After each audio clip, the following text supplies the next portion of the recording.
Welcome back to another 90 Day Fiancé recap. In this video, we're going to talk about Sunny and Veah and Joe and Magda.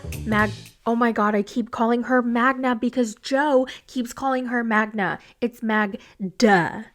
Duh. Okay, that's how I'm going to remember. It's Magda. Duh. Okay, let's start with Sunny and Veah. Sunny reveals that he was planning to propose to Veah, but since she won't convert, he can't. I mean, I don't know, if religion was that important to you, then maybe you should have told her from the beginning, maybe. But he doesn't want to ruin the rest of the vacation, so he's like, let's just try to make the best of the rest of the time we have together. So he planned a hiking trip, and he's hoping nature will clear things up for him, because he's mad confuso on what to do. I mean, he really loves her, but then his family will never accept her, so if he marries her, he might lose his entire family. So what is a man to do?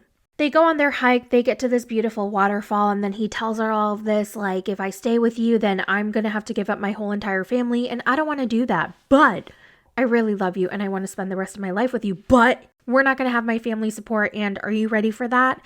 And she's like, oh, Sunny, what are you talking about? And he agrees that he's gonna let her practice her own religion and he can practice his own. And then in his confessional, he says that he's hoping that she'll change her mind in the future. Like, bro. Veah, I want to take things further with you. Okay, Sunny, how do I do that then? Close your eyes. What are you gonna do to me, Sunny? I don't want to close my eyes. Okay, let me close my eyes. No, baby. You need to actually close your eyes. Okay, Sunny. He pulls out a ring and he says, you have to promise me that you're gonna stay with me forever and ever, no matter what happens. It's life or death. It's ride or die, literally ride or die. And she's like, and he goes, don't say anything yet. I want you to take a moment to think about it. Okay, you really need to think about this because if you say yes, you are saying yes to forever and ever and ever, no matter what happens. We will never break up. You have to stay with me forever, through thick and thin, through anything. So think about it. And she goes, okay, Sunny, let me think about it. Yes, I'm gonna marry you, Sunny. Would you be my partner forever?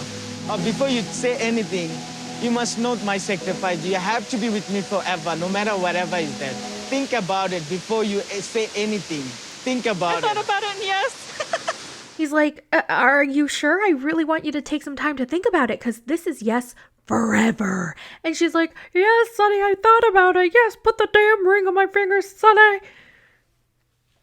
And they're engaged.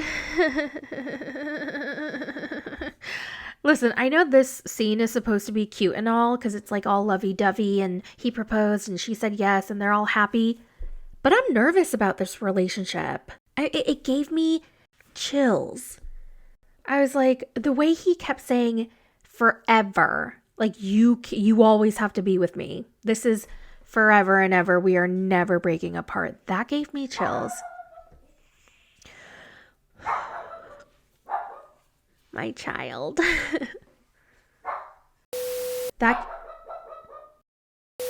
I know this is really, really dark, but when he kept emphasizing the forever, like no matter what happens, we have to stay together. You have to promise me that you're never gonna leave me. Would you be my partner forever?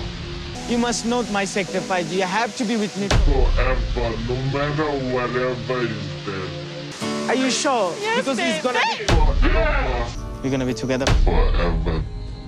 You promise me. You say you're gonna stay with me Forever. Don't change your mind. We are together Forever now. It just kind of reminded me of like those super controlling relationships where when a woman wants to get out, the guy kills her. Too dark? So they check out of the hotel in Drakensberg and they're headed back to Durban. Sunny doesn't want to tell his family yet about their engagement because he's scared of Daddy. Dad, I want to go to fashion school. Well, Sunny, I think we should tell your dad. The longer we hide it, the more mad he's gonna get, Sunny. And he's like, oh God, you don't know my dad. I know him. He's not going to be happy. This is just not the right time. Be patient. And she goes, well, I disagree, Sunny. I think we should really tell him. Okay, but when it rains, it's gonna pour and you're gonna have to be my umbrella. And she's like, okay, Sunny. So in the next episode, we're going to see them tell his dad, and the dad's not happy. No. Let's move on to Joe and Magda. So they're going to Zakopane for a romantic cottage getaway in the mountains. And when they get there, you guys, my breath was taken away. It was so beautiful. It was stunning. I want to go there.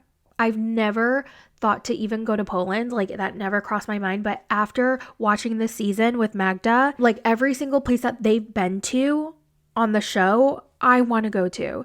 So anyway, before they even get there, on their way, Joe mentions how he wants to do the anal canal, if you know what I mean. We just talked about it with Niles yesterday. And she's like, no way. I'll only do it if you put something up yours first. And he's like, no way. And she's like, you know how men have a pleasure point in their booty hole? Yeah, women, we don't have that. So you would actually like it. And he's like, no thanks. I actually don't want to even find out. But is that true? That's what I've heard too, that men have like, what is it called? Oh, a prostate. And I guess it's pleasurable. I don't know how it works. I really don't. But I heard straight men like it. I don't know if they want to admit it, but I don't know if this is TMI. Okay. There's some personal things that I do want to share, but then now I don't want to share it because I do have a personal social media account that people have been finding. I don't know how y'all found it. Like, because like everybody has a personal social media account where they post themselves and their family and just like personal things. And now that y'all have found me and connected it together, I don't want to talk about personal stuff. All right, so they finally get to Zakopane. I don't know if I'm saying it right. Someone correct me in the comments because I'm sure someone will. And they get to this place and it is so effing beautiful. It is stunning. It's like a portrait, a painting, an image from a storybook. I want to go there. I do. The last time I had that storybook fairy tale feeling was when I was in Venice. And what was that place called with all the rainbow houses? Burano? Yeah. That beautiful. Actually, Rome too. Rome, I mean, just everything about Italy was so beautiful. I feel like Italy was the most aesthetically beautiful place that I have ever. No, actually, there was a place in Mexico that I went was also, but I'm just saying, like, so gorgeous. Even when I went to Paris, it wasn't as aesthetically gorgeous, beautiful. London, there were places like establishments and like tea houses and restaurants that were, but in terms of the architecture and the outdoors, Italy, so gorgeous. And now I want to go to Poland. This kind of made me realize that I need to start traveling again. I have not gone anywhere since before the pandemic. And during the pandemic, I got my 2 dogs that I have now. So I'm like stuck at home being a single mother of 2 toddlers. So I think I have to arrange them to be with their grandparents so that mama can get some vacation time. All right, so once I get there, Joe's friend calls and Joe is like, oh, so I have to tell Magda that I'm still friends with Jill and she doesn't believe in exes being friends. And his friend is like, oh, well, you better tell her soon. And he's like, yeah. And Joe's dreading telling her because he knows she's going to freak out and he's afraid she's going to give him an ultimatum, her or his ex. And he doesn't even view his ex as an ex. They're just friends. Really good friends at that. He sees her like he would see a sister. She's a very important person in his life that he doesn't want to lose. So they get into the hot tub. It's very romantic and their backdrop is absolutely stunning. And they have an open mouth kiss and I just see a giant tongue and I'm like, whoa, okay, that's enough. It's a brand new morning and Joe is very happy. I wonder why. We had a sex last night. Sex. That's why. Joe was supposed to tell her about his bestie, aka his ex-girlfriend Jill, but things got so steamy in the hot tub and one thing led to another and it just wasn't the right time to tell her. So he's definitely going to tell her today. He's like, all right, I have something to tell you. Remember that girl you met on FaceTime, Jill? Yeah, she's actually my ex-girlfriend. And she freaks out. She's like, why didn't you tell me this before? So you forked your friend. And he's like, that was 7 years ago. I don't care. I already asked you if you had anything going on with any of your friends. If there's anything I should know. I told you there was only one more chance. I would only give you one more chance until it was over.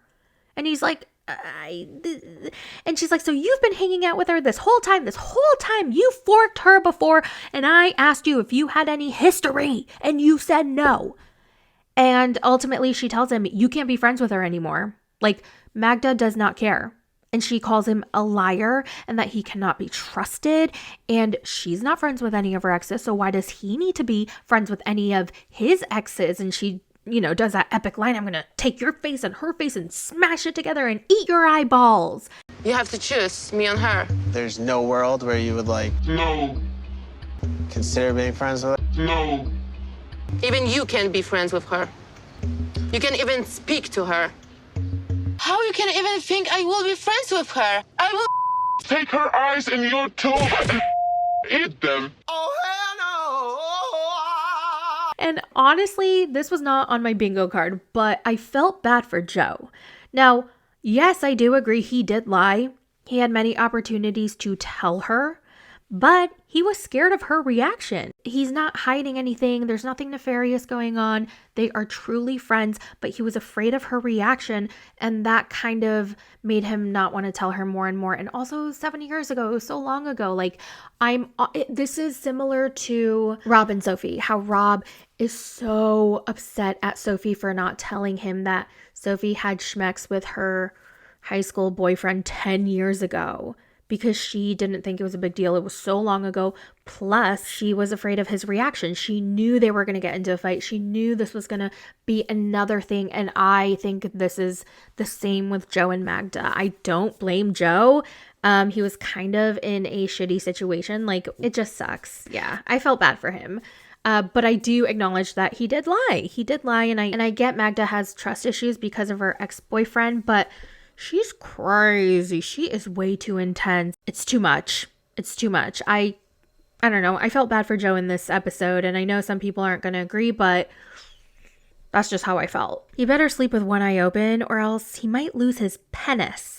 Well, that's it for the recap. What I'm going to do now is I'm going to go watch The Last Resort. I'll do the recap, and then I'll do the watch with me on Patreon for Between the Sheets. I highly recommend that you watch it because it gives so much more context of each episode and what really happened that they don't show on the actual episodes. So if you go to my Patreon, I basically watch it and you guys are going to watch it with me. So you can check that out if you want, patreon.com/mythoughts. For the new year, I am going to have different tiers and I'm going to kind of try to switch things up. I'm thinking about adding a live stream element to it. But I will make that announcement in the new year. I'm still at my parents' house until January 5th and then I fly back. And then I have so much stuff to do before I go on my trip. It's just a very busy month. I'm actually busier in January than I was in December. So for content creators, especially on YouTube, the highest CPM, RPM is December. So most content creators will make the most money in December just because the CPM, the rates are very high. Advertisers pay a lot of money in December. However, December is one of my lowest months because I just did not work as much. Because I got home, you guys, and I was just in such a family mood. I love being home with my parents. I just do. And also, my 2 dogs are temporarily here for the year because, well, maybe I'll save my all this story for my Patreon because I don't want to get too personal on here. But yeah, anyway, long story short is I was just so happy to be home. I'm so happy. I didn't really want to work much. I just wanted to spend time with my family, my sisters, my parents, my dogs, and I don't know. I was just happy not working. Anyways, thank you guys so much for watching and listening, and I'll talk to you guys in the next one. Bye!